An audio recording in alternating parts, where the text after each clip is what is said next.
네, 코로나19 신규 확진자가 전날보다 10만 명 넘게 줄면서 이틀 만에 30만 명대로 내려왔습니다. 이런 가운데 오늘부터 소아 백신 접종이 시작되고요. 다음 주부터 적용할 거리두기 조정안도 논의됩니다. 취재기자 연결합니다. 신현준 기자. 네, 사회 2부입니다. 네, 확진자 수가 이틀 만에 30만 명대로 나타났군요. 네, 오늘 0시 기준 신규 환자는 32만 743명입니다. 전날보다 10만 명 넘게 줄면서 이틀 만에 30만 명대로 떨어졌습니다. 신규 확진자는 일주일 전과 비교하면 7만 명 넘게 줄었고 62만 명으로 역대 최대였던 2주 전과 비교하면 30만 명 넘게 줄었습니다. 국내 누적 확진자는 1,300만 명을 넘었습니다. 국민 4명에 1명꼴, 정확히는 3.94명에 1명꼴로 감염된 셈입니다. 정부는 코로나 유행이 정점을 지나서 감소세로 전환한 것으로 보고 있는데요. 이에 따라 다음 주부터 적용될 거리두기 완화 방안을 오늘 논의합니다. 방역당국은 오늘 일상회복지원위원회를 열어 의견을 수렴한 뒤 내일 거리두기 조정안을 발표할 예정입니다. 앞서 인수위 측은 다음 주부터 사적 모임 10명, 영업시간 자정까지로 거리두기를 완화할 것을 주문했습니다.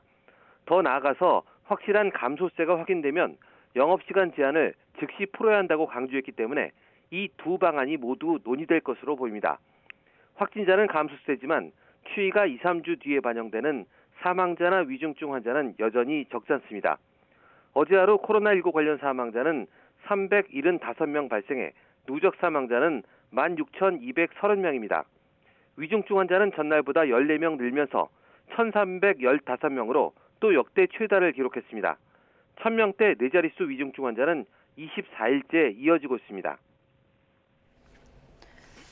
오늘부터는 5세에서 11세 소아들 백신 접종이 시작이 되는데요. 예약률이 높진 않았다고요? 네, 오늘부터 전국의 소아 접종 지정 위탁 의료기관 1,200여 곳에서 만 5살부터 11살까지 어린이들의 백신 접종이 시작됩니다. 만 나이 기준이기 때문에 2017년생 중 생일이 지난 아동부터 2010년생 생일이 지나지 않은 아동까지가 대상인데요. 접종은 보호자가 자율적으로 결정하지만 확진된 아동에 대해선 접종을 권고하지 않았습니다. 하지만 당뇨나 비만 아동 또는 기저질환이 있는 아동은 고위험군인 만큼 확진 이력이 있다 해도 적극적으로 접종을 받아달라고 당부했습니다. 접종 예약률은 그리 높지 않습니다. 지난 28일 기준 예약률은 1.3%로 대상자 314만 7천여 명 가운데 4만 925명만 예약한 상태입니다. 접종은 기존 백신 유효 성분의 3분의 1만 들어간 화이자의 소아용 백신으로 이루어집니다. 접종 때는 혹시 모를 이상 반응에 대처하기 위해 보호자가 반드시 함께 가야 합니다. 지금까지 사회 2부에서 YTN 신현주입니다.